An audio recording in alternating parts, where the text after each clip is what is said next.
It has been an absolutely wild week when it comes to news, not only for Xbox, but gaming in general. So there is a lot to talk about on this week's show. We have rumors to talk about, like Battlefield 6 coming into Game Pass, Xbox Series S being a best-selling console in India, which is absolutely insane because that is a market that is completely dominated by PlayStation. The Kojima making an exclusive game for Xbox rumors that, we'll jump into it later. Xbox Game Pass maybe having a competitor soon as PlayStation is thinking about that counterpunch to the service. And then finally, one that just came out, which is kind of interesting, and it has to do with Xbox Game Pass integration into Steam. So before we start into any of all of this stuff, guys, I really appreciate you for stopping by for episode 2 of the Plume Cast. This is my solo podcast for now, and hopefully one day in the future I'll be able to start getting some guests on. I think that's all going to really matter if the podcast takes off and people are listening. It'll be easier to get some guests on there, but I'm going to definitely try and see if people will come on, maybe try to get some like indie developer stuff like that. I've been seeing all the podcasts out there, and I think that would be really cool to get the perspective of people who make some of these games. We'll have to wait and see. I'm going to have to work really hard to try to get that on the show, but for now it is a solo podcast, and I'm really happy for you guys stopping by. So let's just jump right in here to the very first topic, and that is Battlefield 6 may be coming to Xbox Game Pass on day one. Now, this is a rumor that came out about 5 days ago, and it's a rumor to me that just makes a lot of sense. And the rumor comes from the Xbox Era podcast, where Special Ed on his podcast said that he had some information basically that a massive third-party first-person shooter game would be making its way onto Xbox Game Pass in the fall. And if you sit back logically and you think about it, what's coming out this fall?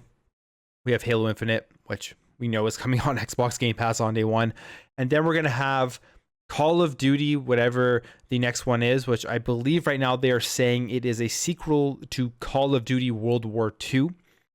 And there will be Battlefield 6, which is coming out. It's been announced. We don't know much about the game at all, other than it is coming out this fall.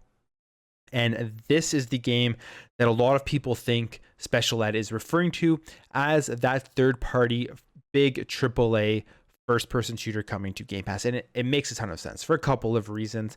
And the first reason there being really that EA Play is on Xbox Game Pass. So Xbox, Microsoft, and EA already have a really good relationship with EA.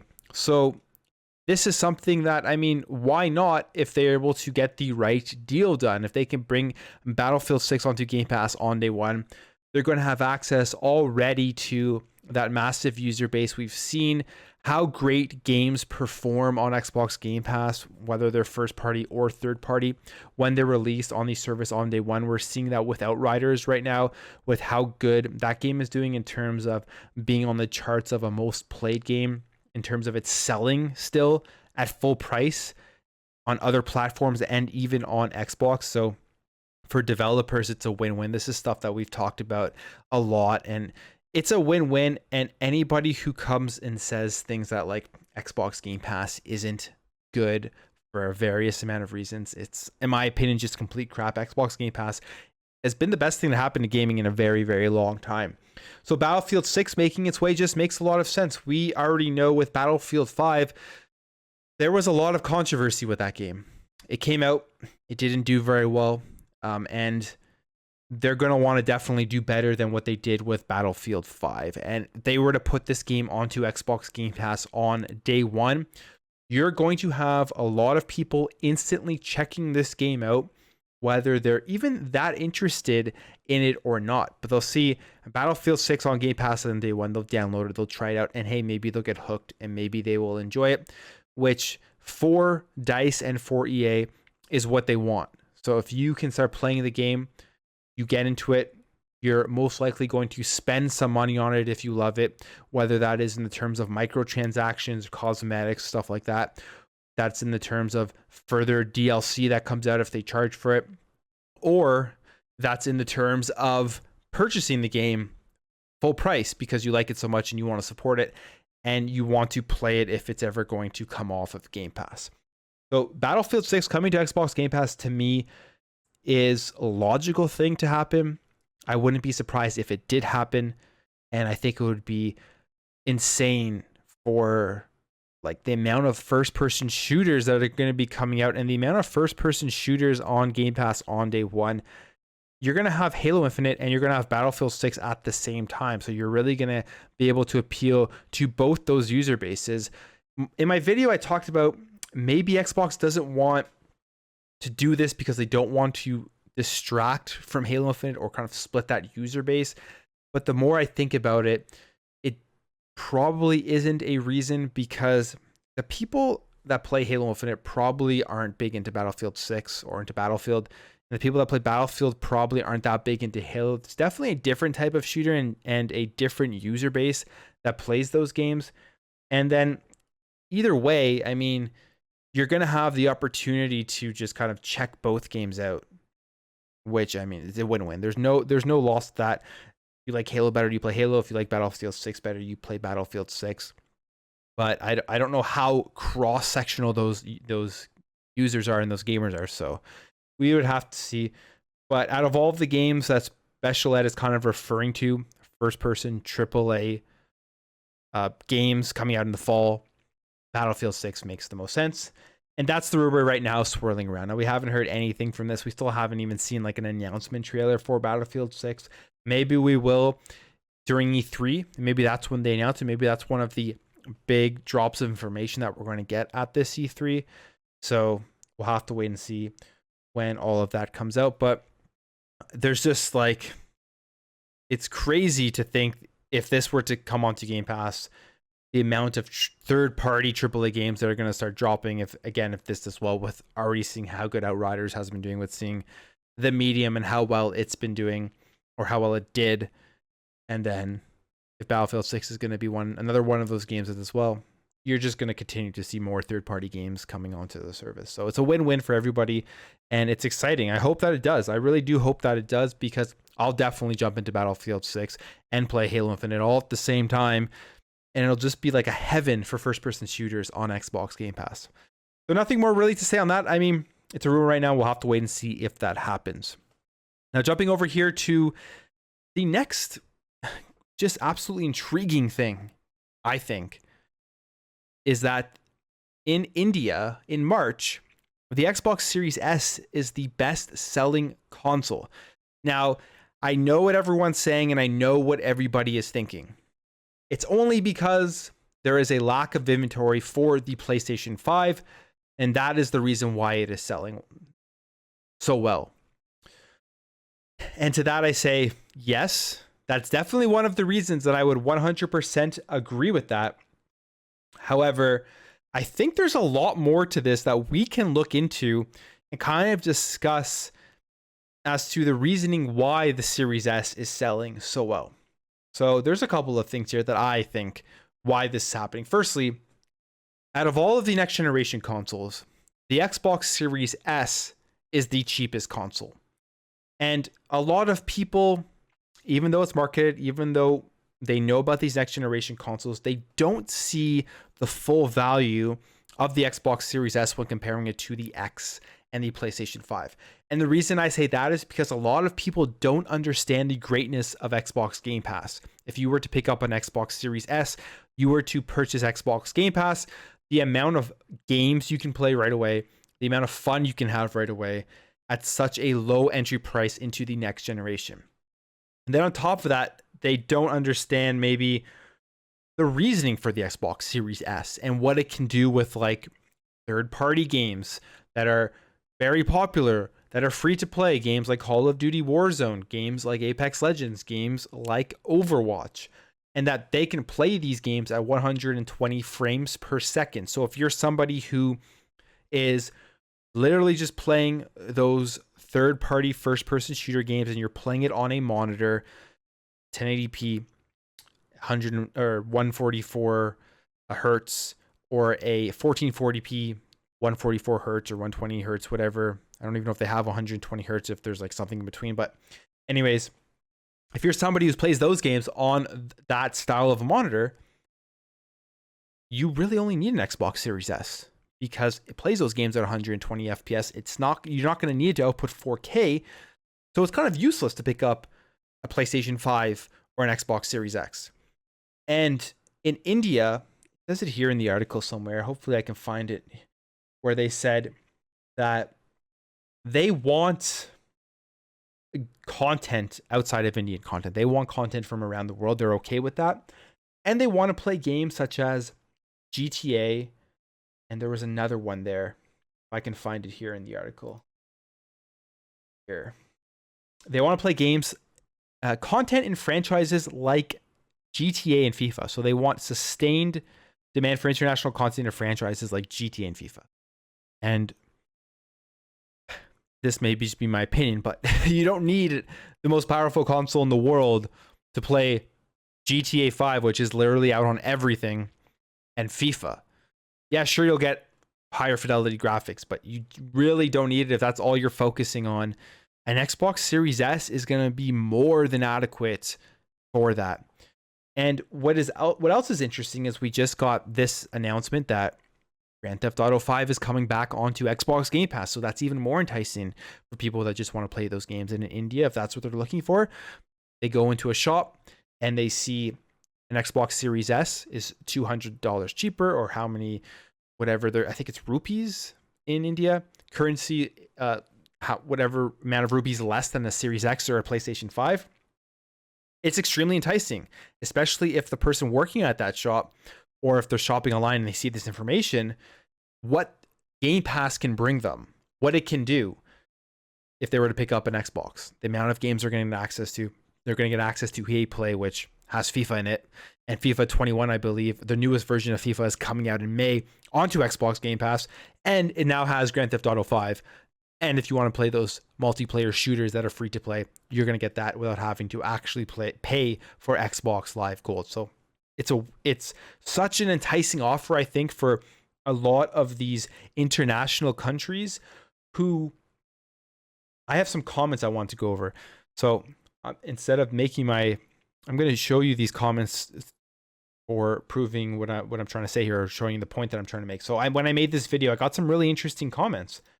And this one comes from Stuart Apagaye. I'm not sure if I'm saying your name right, Stuart. So if you're listening to the podcast, please let me know if I'm saying it right. But made a great comment. I don't know if you guys can see it here. It says, I feel Microsoft's marketing of Xbox and Game Pass in international markets is extremely lacking. Game Pass is still not available in many African countries. I'm in Ghana, and many went with the PlayStation 4 and PlayStation 3 previous gens, and they just play sports games and COD and Apex. So that right off the bat is pretty crazy if you think about it. People are still going into shops right now and buying a PlayStation 3. Not a PlayStation 4, a PlayStation 3, because all they want to do is play free-to-play games and FIFA and sports games.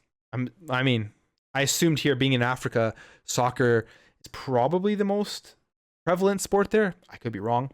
So when I say FIFA, even though he says sports games here, he also says they don't even really buy for exclusives.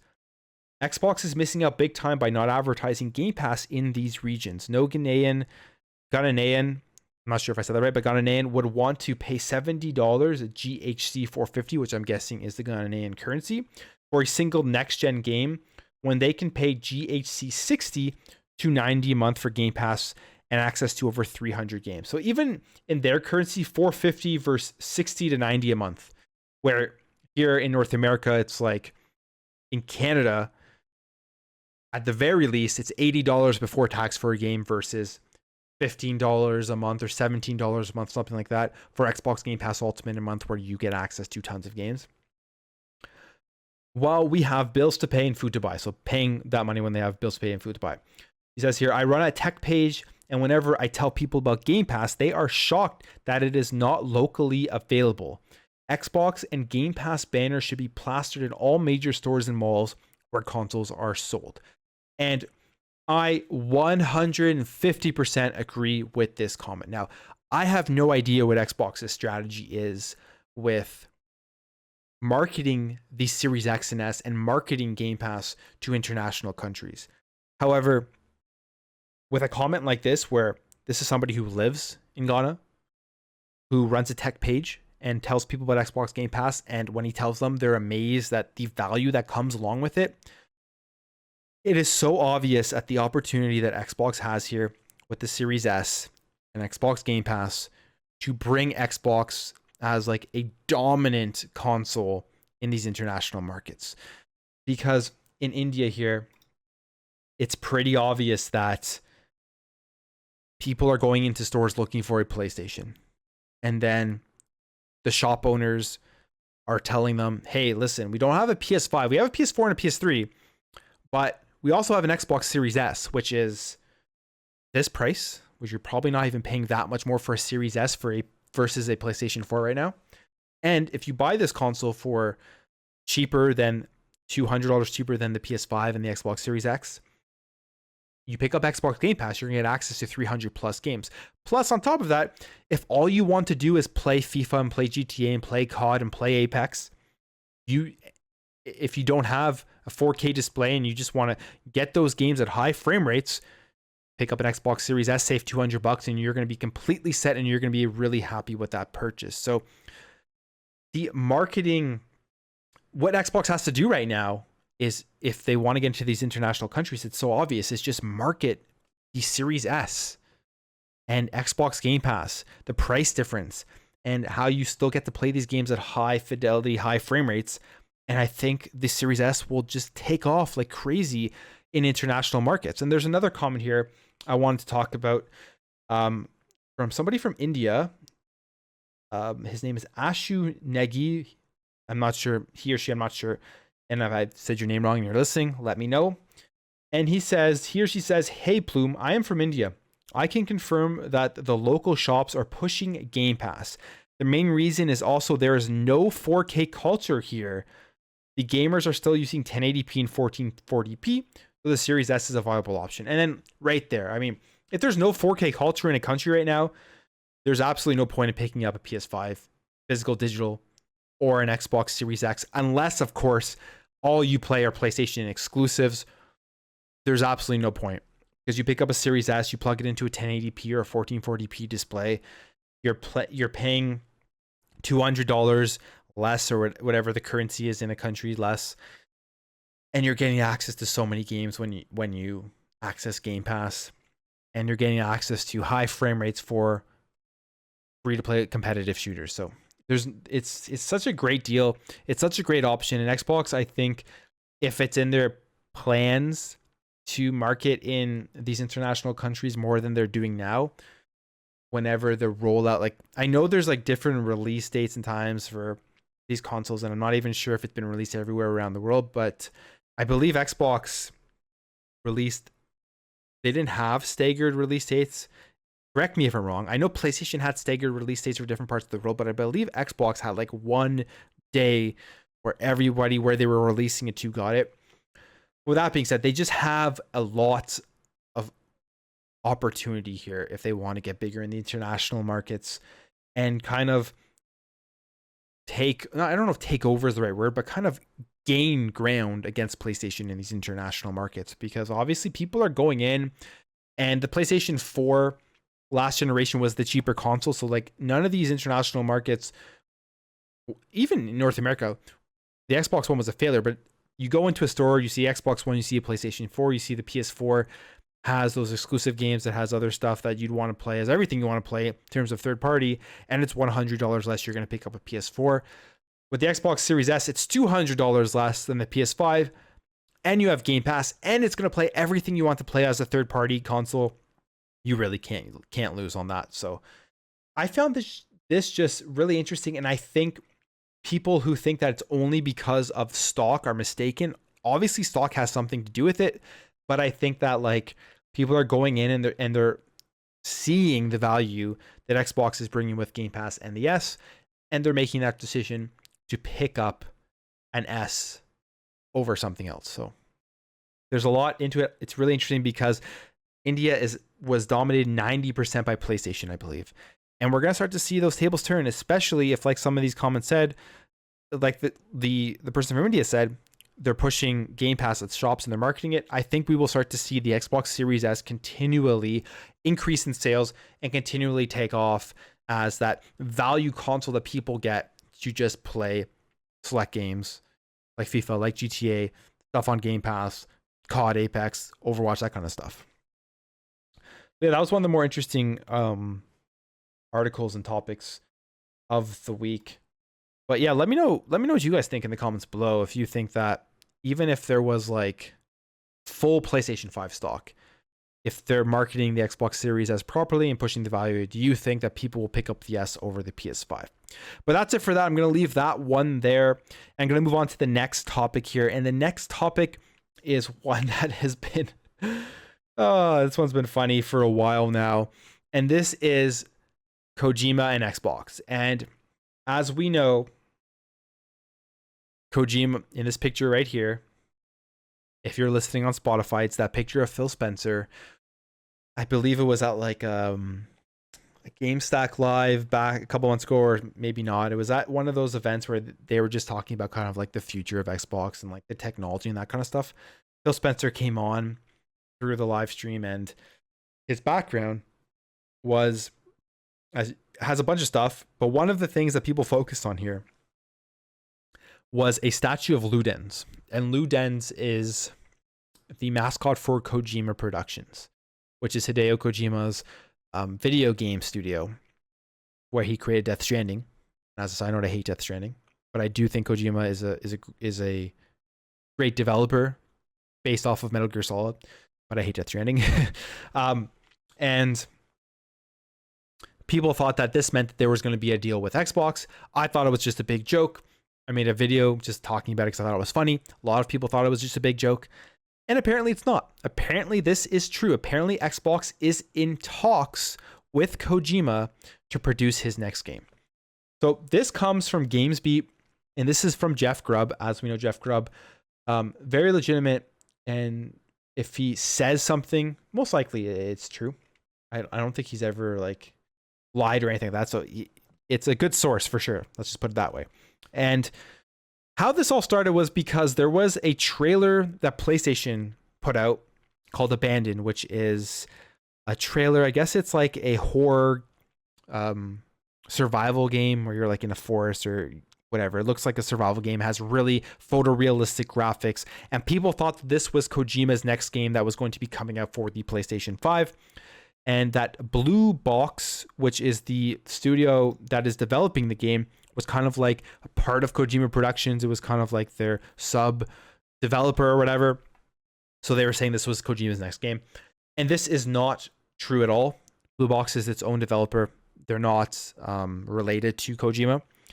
And Jeff Grubb says the biggest evidence of all of this stuff about Blue Box and the game and the Abandoned game not being a Kojima game for PlayStation, the biggest piece of evidence that he has that Abandoned is not a Kojima joint is that Kojima is in talks with Microsoft about publishing his next game.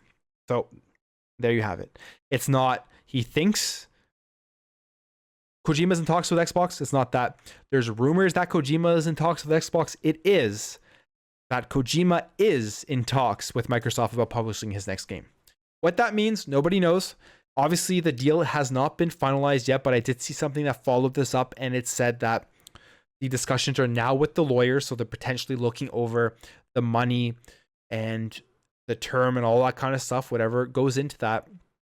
And if that is true, and both sides have agreed on something and it's with the lawyers or whatever, then this is probably going to come true. Kojima is probably going to be making his next game as an exclusive Xbox game. Let that sink in. An exclusive Xbox game, like probably coming onto Game Pass on day one, on the Xbox Series X and S, and on PC. But let that sink in for a second. For a guy who has been pretty much PlayStation centric, because for good reason. I mean, there are more people that play Kojima games on the PlayStation platform than there are on the Xbox platform. So obviously he wants more people to play it. But now it's crazy to think the change from the Xbox One to now. Now his next game may be an exclusive Xbox game. And it's mind blowing to me. I would have never thought that this was going to happen. You have all these people out there who think like Kojima is betraying Japan, and Kojima this, Kojima that, and how can he do this? How can he betray Japan? How can he betray PlayStation and all this crazy, stupid stuff? It has nothing to do with that. Kojima has literally been making games since the PlayStation 1 for the Western culture, for Western players. Metal Gear Solid 1 coming out on PS1 being a massive hit. If all he cared about was Japanese gamers, he would have never done that. I don't think. These are just my thoughts and assumptions on this, but it has nothing to do. What it comes down to is that I think there's a couple of things here. One, obviously, Microsoft has a ton of money. I mean, they're probably paying him a shit ton of money to make his game on Xbox. Two, there has been a lot since Jim Ryan has taken over at PlayStation. They've moved to California. They've talked about really focusing on the North American audience. And I'm sure it's not sitting well with a lot of these Japanese developers, what PlayStation, what Sony is doing with their platform. And for Kojima, he's probably like, well, if I work with Xbox, I can put this game out on to Xbox GamePass on day one. I'm gonna have access to millions and millions of subscribers right away, and people will give it a chance. They'll play it because it's on Xbox Game Pass on day one, and I'm gonna make a ton of money. That's gonna cover my costs for making the game, my marketing for making the game. All of the risk of making some crazy new game is covered by Microsoft, so why the hell not? And I think that's what a lot of third parties are thinking when they think about putting their game onto Xbox Game Pass, is that risk that, like, if I make this creative new crazy game that, you know, potentially may not sell very well, that risk is taken away because it's on Xbox Game Pass. I'm just gonna grab a drink there, but and I think that Death Stranding itself didn't sell as well as Kojima probably would have wanted or expected on the PlayStation 4 in North America. I think it did relatively well on PC. So, and Death Stranding was a completely different game. I could go into rants as to why I hated the game. I didn't beat it. I'll be honest. I played like 10 to 15 hours, but I couldn't finish it. But the main reason why I hated the game so much is just it was not fun. There was zero fun in that game. And at least for me, I'm sure some people found great joy out of Death Stranding, but for me, there was zero fun. And it's always like, when it comes to video games, the number one factor for me as to like what makes a game good is its fun factor. How fun is the game? I mean, you can have a game with the most amazing cinematics and the most amazing voice acting and all of this stuff, but if you're having no fun, what's the point of playing a game? I never understood that. I just have never understood that. If you're having zero fun, what's the point of playing a game? Why don't you just watch a movie if that's what you're looking for? And with Death Stranding, it riles me up talking about it because I feel like this is going to sound bad. This may get me in a bit of trouble. But I feel like a lot of people that force themselves to like Death Stranding liked it because they love everything Kojima does no matter what. And I feel like they couldn't actually allow themselves to realize that, hey, this game isn't fun and it's a Kojima game. That's just what I think about it. I definitely could be wrong on that. That game just puts a bad taste in my mouth. So I'm going to stop talking about Death Stranding. So as you can tell, if Kojima were to make an exclusive game for Xbox, I mean, to me, I'm not that excited. I mean, hey, great. Kojima's making another game. If it's Metal Gear Solid style game, I'll be pumped. But if it's like a Death Stranding style game, I will just probably not even take a second look at it, even if it's on Game Pass. But it's a brilliant move by Xbox. It's a brilliant move by Xbox if they are to do this. Because one, Kojima is beloved in Japan, obviously. He's just beloved in the video game industry as an extremely creative mind that comes up with crazy ideas and narratives and games. And people eat it up. Two, he could be that spokesperson for Xbox in Japan to get more people to sign up for Xbox Game Pass. You think about it like this: a Kojima game day one on Xbox Game Pass, available through xCloud, which means available on a mobile device. And as we know, mobile gaming in Japan is massive. We've seen it with the Nintendo Switch. In fact, I actually wanted to pull something up here. In general, mobile gaming in Japan is just like forever. It's been incredible. It's been amazing. Now, this is from vgcharts.com. Some people don't think that this site is very good. I'm not sure, but I don't know how legitimate these numbers are, but I think they're pretty good. The number one selling platform in Japan is 33 million Nintendo DS. Number two, Game Boy, 32.47 million. Number three, Nintendo 3DS, 24.65 million. Then followed by the PlayStation 2. And after the PlayStation 2, the PlayStation 1. And then after the PlayStation 1 at number 6, the PlayStation Portable, 20.01 million. And then the Nintendo Switch right now at 19.15 million. And then the Game Boy Advance at 16.96 million. So in the top 10 hardware sales in Japan, one, I'm counting the Nintendo Switch as mobile. I don't care what anyone says. 2, 3, 4, 5, 6. Wait, did I count that right? 1, 2, 3, 4, 5, 6, 7. Sorry, 7. 70%, 7 out of 10 of the top selling consoles or hardware sales in Japan are handheld. It's obviously the dominant way to play games in Japan on a mobile device. If you think about it, Kojima game, day one, on xCloud, on your phone. I think in Japan, gamers there are going to eat it up. I think the amount of subscribers that will join Xbox Game Pass in Japan will be crazy. I think there'll be a crazy influx of games. And I think this is like the start of Xbox trying to gain some ground in Japan where they've literally had zero ground. We're starting to see it now. Tango Gameworks, when they acquired Bethesda, that's a little bit of a boost. Now, if they get Kojima to make a game, it'll be a really, really big boost. And hey, maybe they'll open up an Xbox Game Studios Japan studio there that they can start working with other developers and just kind of get more games for that audience, because that is a big thing that Phil Spencer has talked about wanting to do. He's talked about wanting to get the Xbox as on top of the consciousness of Japanese gamers, and that he's kind of embarrassed as to how Xbox is doing in that region. We saw him at the Bethesda roundtable when he got asked what he was most excited about. It was like he was like a kid in a candy store wanting to get over to Tango Gameworks and just kind of meet with the team and see what they're doing, what games they can make, and how they can gain more ground in Japan. So it's clearly a point of focus. So now that I think about this entire thing and how it started with Ludens in the background of his picture and them working with Kojima to make an exclusive Xbox game, it makes a lot of sense. And I think it's a brilliant move by Xbox. Me personally, as a games fan, whatever. We'll see what game he makes. Maybe they contact Konami and they buy I think Konami still owns the IP. They buy the Metal Gear Solid IP, and Kojima gets to finally, I guess, because Metal Gear Solid 5 never was really finished before he left with that big fallout, which was crazy. Maybe he finally like puts an end to the whole Sega, makes Metal Gear Solid 6, and it's just like happiness for everybody out there who wants to see that. And you'll see on top of that, purely PlayStation guys jumping over to Xbox to play it 100%.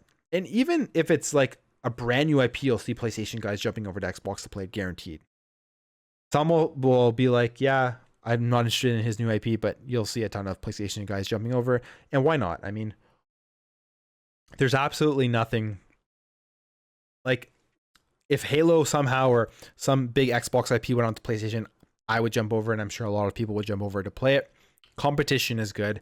The more competition we have in video games with these consoles, the more value we get as gamers, the better content that we're going to get going forward.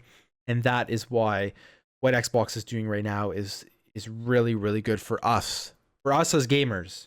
I couldn't care less about the big corporate entities out there and the plastic box. But for us as gamers, Xbox doing so well right now is really, really good for Xbox and for everyone. But yeah, that's it.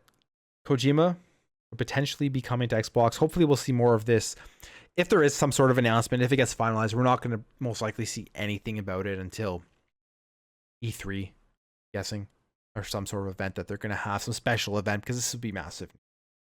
But that's it for that topic. And like I said in my previous topics, in every topic, I love to hear all of your guys' thoughts on the stuff that I talk about here.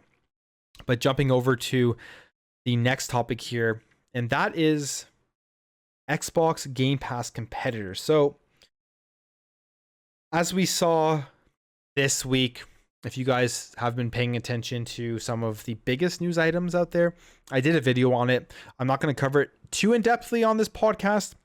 I'll cover it a little bit, but basically Jason Schreier put out an article on Bloomberg talking about what is going on at PlayStation right now and the direction that they're going. And basically they had a studio there that it's an unnamed studio. They kind of just help the other studios within PlayStation work on their games, finishing them up, polish them, stuff like that. And the heads and the leaders of that studio were excited that maybe they were going to get more autonomy, maybe they were going to get more funding, and maybe they were going to get more leeway to create their own game, which didn't happen. And PlayStation, Jim Ryan, they thought, it's too expensive to create a new IP that, hey, we don't know that it will succeed. It could fail. We'll lose a bunch of money. So they're like, okay, we'll make another game, a remake, because that's what you guys want. You guys know that remakes will make us a ton of money. Let's make a remake of Uncharted, the first Uncharted game. And PlayStation's like, no, too expensive. That game came out on PS3. We would have to redo all of the graphics and all of the gameplay, all that kind of stuff to fit on the PS5. Too expensive. How about we do a remake of The Last of Us? So they got pushed into, I was going to say pigeonholed. I don't know if that's a saying, but they got pushed into a remake of The Last of Us. So they were working on the game. They finally came up with their first iteration of like how the game was going to look and feel and everything. And they presented it to PlayStation thinking that, hey, if we present what we're working on and how it's going to look, we're going to get more funding for this game, and we're going to be able to work on it as a studio, which didn't happen. Basically what happened was they took what they made, and once Naughty Dog was done making The Last of Us 2, they brought over Naughty Dog employees and Naughty Dog funding to that studio to kind of take it over. And then the unnamed studio, I forget the name of it. I should probably pull it up, but it's that Bloomberg article. They just got caught with kind of helping out to continue to make the game and polish it and that kind of stuff. And then the heads and the director of the unnamed studio or the helping studio have left PlayStation. And it was revealed that the direction PlayStation wants to go is they want to double down on their big blockbuster IPs that are guaranteed to sell and make them millions and millions of dollars. And they're just taking less risk, which as a gamer sucks, I think.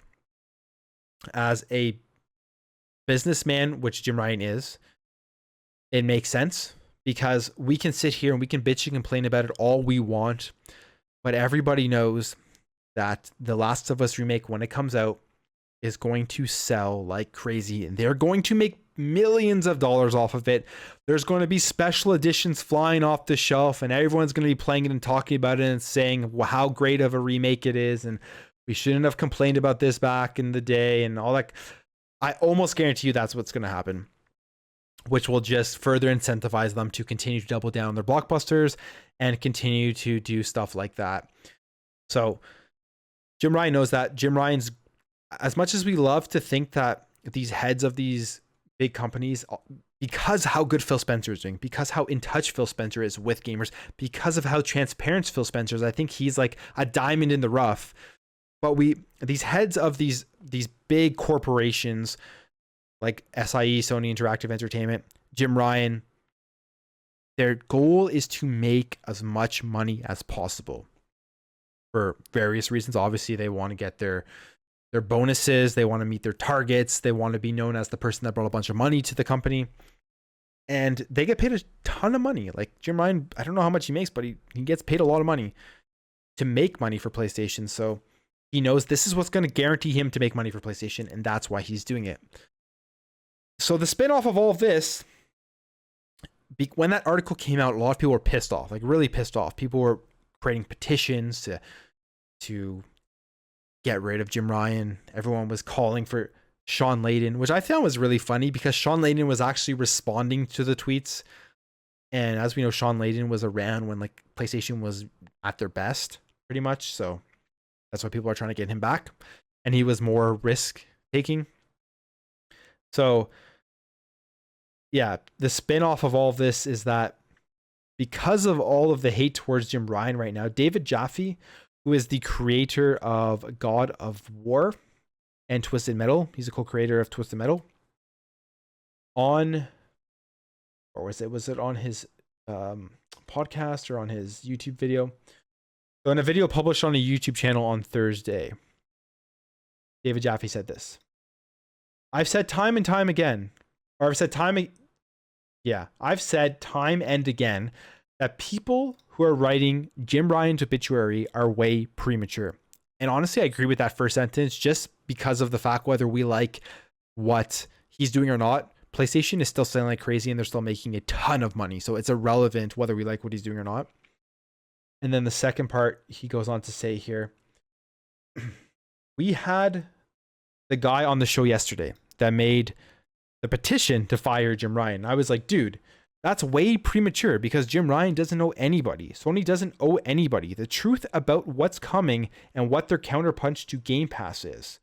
What I can tell you is I know they are doing some stuff because I know people at Sony who have told me that they are doing some stuff. There will be a response to Game Pass. What it is, we don't know. Here's what I would say I worry about. If Jim Ryan thinks the proper response to Game Pass is to emulate backwards compatibility, sorry, I got a little burps there.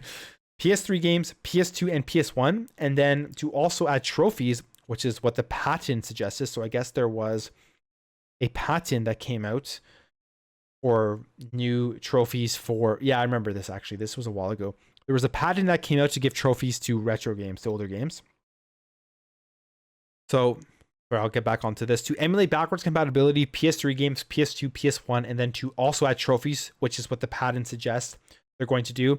And they're also going to fold in all of the movies and shit and make streaming service. He's absolutely wrong if he thinks that mixing it with PS Now is the way to go.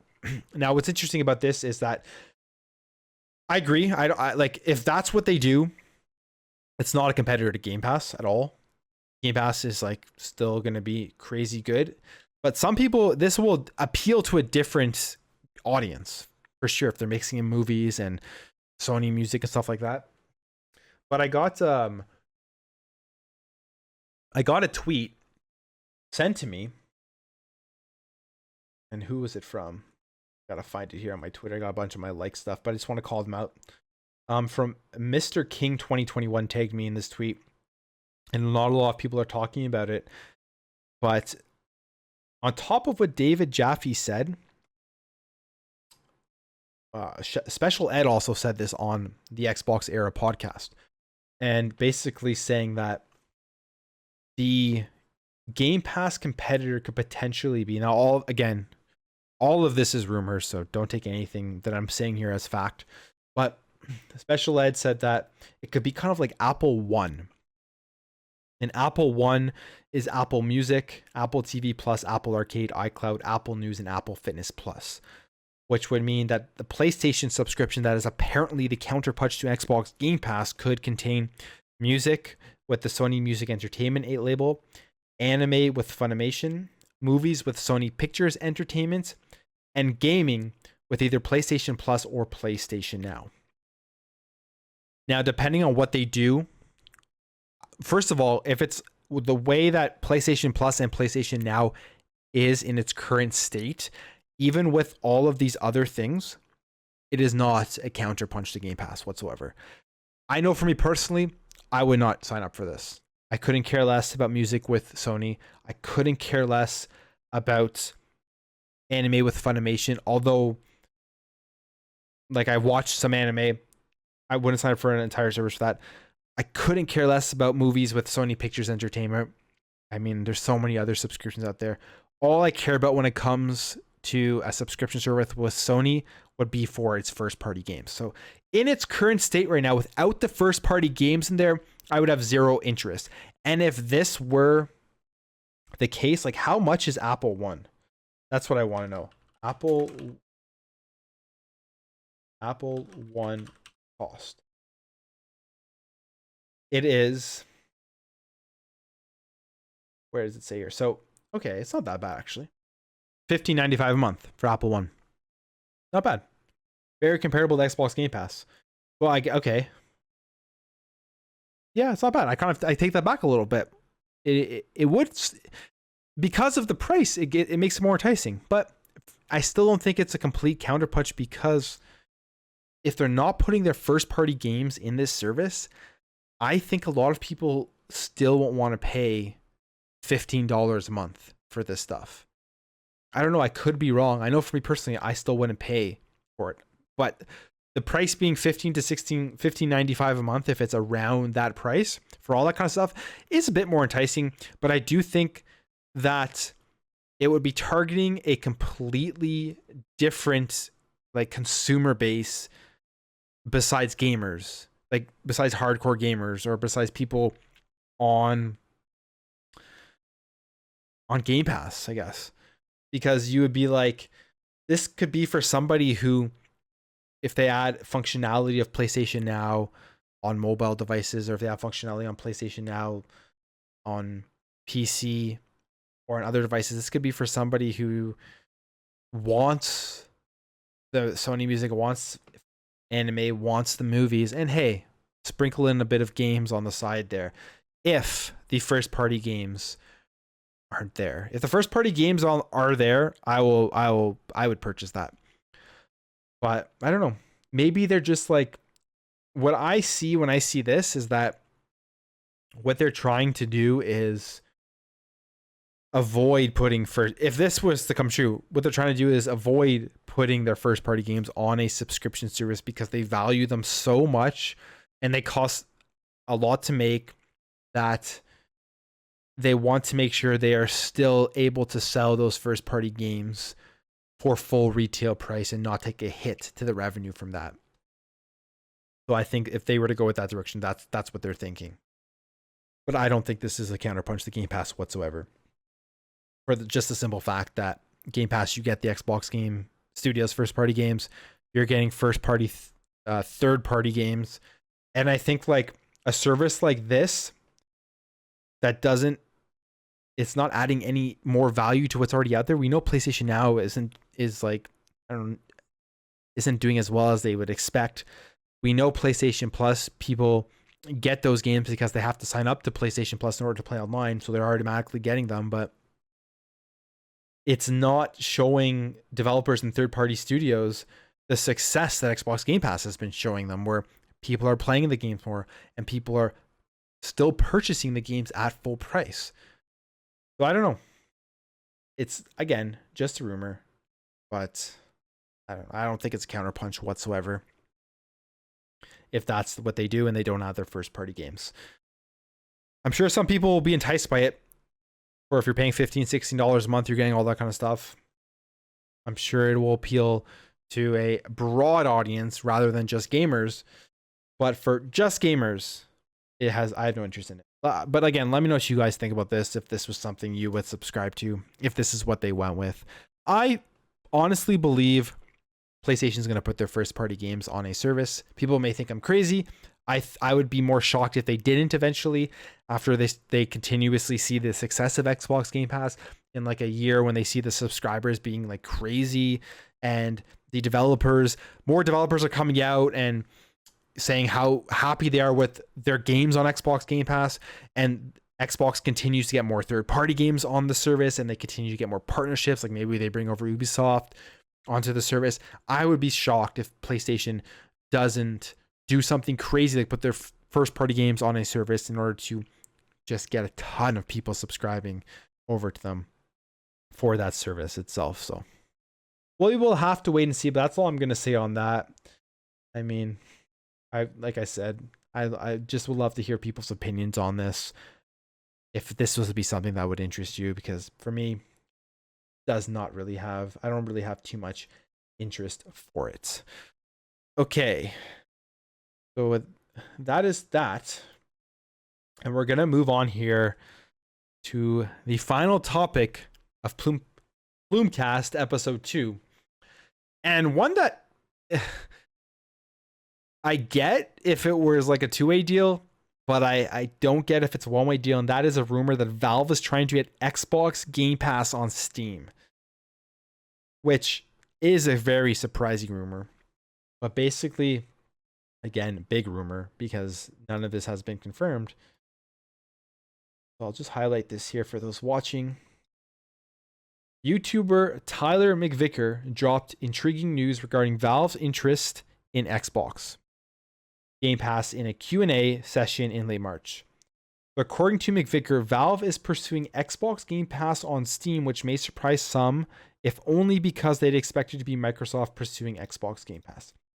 Now, it's a rumor, and McVicker, I believe, is pretty... Just trying to see what it says here. I did read this, and I can't find it here, but I think McVicker has gotten stuff well before, but he's also gotten other stuff wrong. Oh yeah, here it is. It is what I highlighted.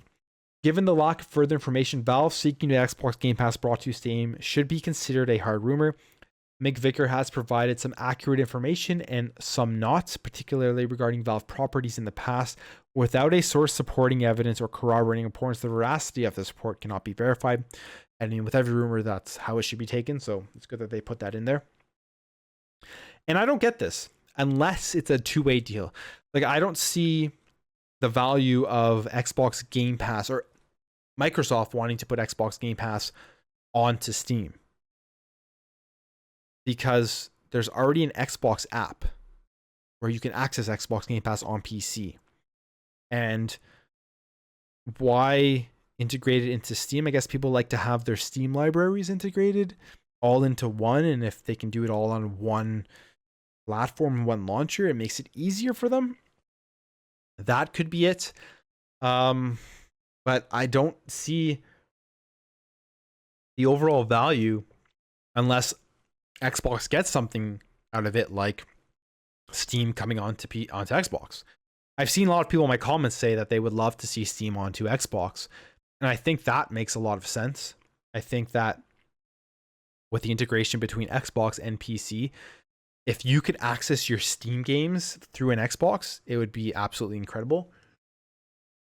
And I mean, the Xbox is already kind of like a mini, just like pretty much a PC when you think about it, with the update to the Chromium Edge browser, getting access to Discord, getting access to Google Stadia, getting access to GeForce Now.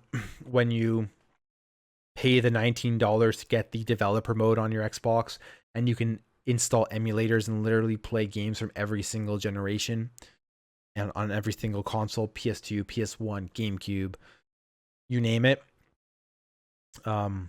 It's already kind of like a PC, and gamers can do stuff on an Xbox that they do on a PC.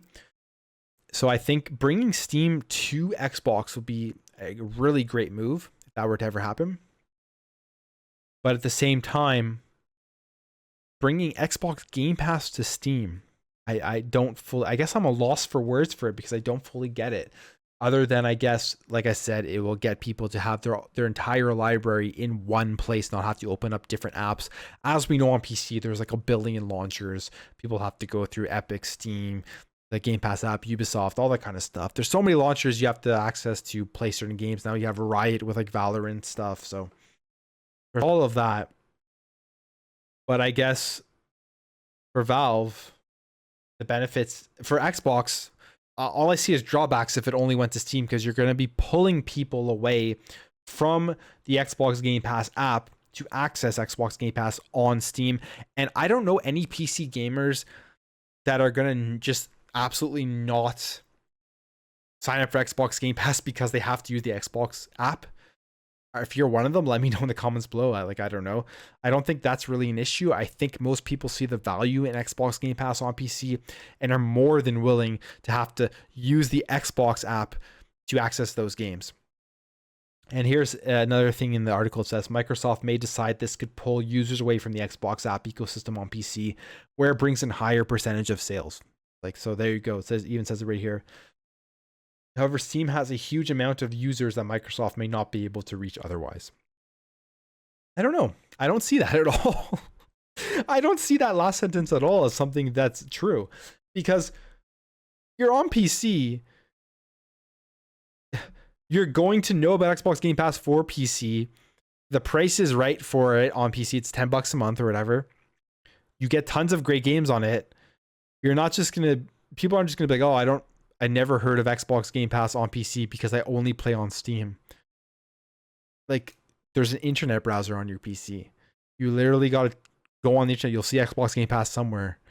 It doesn't make sense. I don't know. There must be a deal where it's both sides are getting something. I don't see this as Xbox coming right over to Steam and that's it, or Game Pass coming over to Steam and that's it. There must be something going on with both sides, and for that would be interesting to see.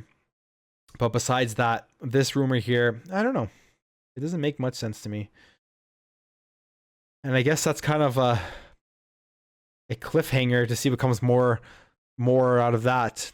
To end off this episode, we're about 56 minutes in, reaching an hour for Plumecast episode number 2. It was an absolutely crazy week for news, and I feel like Xbox and Microsoft, they know that they need to continue to bring out constant streams of news in order to stay on top of the mind of everybody, because they know that PlayStation, they're silent right now. And it's been a lot of negativity towards the PlayStation. Now it's Microsoft's time to capitalize, because that's not going to last long. We know PlayStation generally starts off slow. They're going to come out with a bunch of stuff. They have their first parties that are going to create a ton of positive news. And once that starts rolling, it's going to be a lot harder for Xbox to, push through all of the noise of PlayStation stuff with the amount of fans that PlayStation has in order to get people to focus on them more. So right now, what they're doing with their news, with really going hard right at the launch of this console generation, with pushing stuff every single week, having events all the way leading up to E3, and I'm sure we're going to have more after, is extremely smart from their marketing team. Because when PlayStation has their big event in the summer, let's say they show off God of War Ragnarok, that's going to take over the headlines for a lot of people, and they need to push through that stuff if they want people to really continue to see the great stuff they're doing. And I wouldn't be saying this if Xbox was doing bad, like stuff that wasn't great, but this generation Xbox has been so good with being consumer friendly, with giving us constant content on Game Pass, with making backwards compatibility better. So I hope that they continue to kind of let people know about the value of the console, which they're going to. And once PlayStation starts coming and they start firing on all their cylinders and start announcing their stuff, it's going to be such a great generation for everyone. I sit here and I think about it, and you see people with these going through the console wars and fighting over which plastic box is better. It's crazy, because this generation is I think going to be the best. It's going to be the best. We're going to get so much great content, and it's just going to continue to get better. And the best way to win is to have everything, I guess, at the end of the day. But yeah, anyways, that's going to wrap it up for Plumecast episode 2. We're rolling in on 1 hour here. So I just want to end this off by just thanking you guys for tuning in. My first episode got like over 1,000 views. So, I mean, that blew me away, and hopefully this episode does even better. Again, I want to remind you that it's available on YouTube, on my YouTube channel. It's available on Spotify. If you just type in The Big Plume or Plumecast, you'll find it as well. Will be linked in the Spotify link will be linked in the description below. And if you guys are listening all the way to the end of this and you're enjoying it, let me know for sure. Let me know what you guys thought about this episode. And hey, if you're new, consider subscribing, consider joining. 99 cents a month, getting access to emojis and making sure that I see your comments and do my best at all times to reply to it. Really just helps, build the channel. And my goal is to kind of make a awesome big community where we just have great conversations in the comments.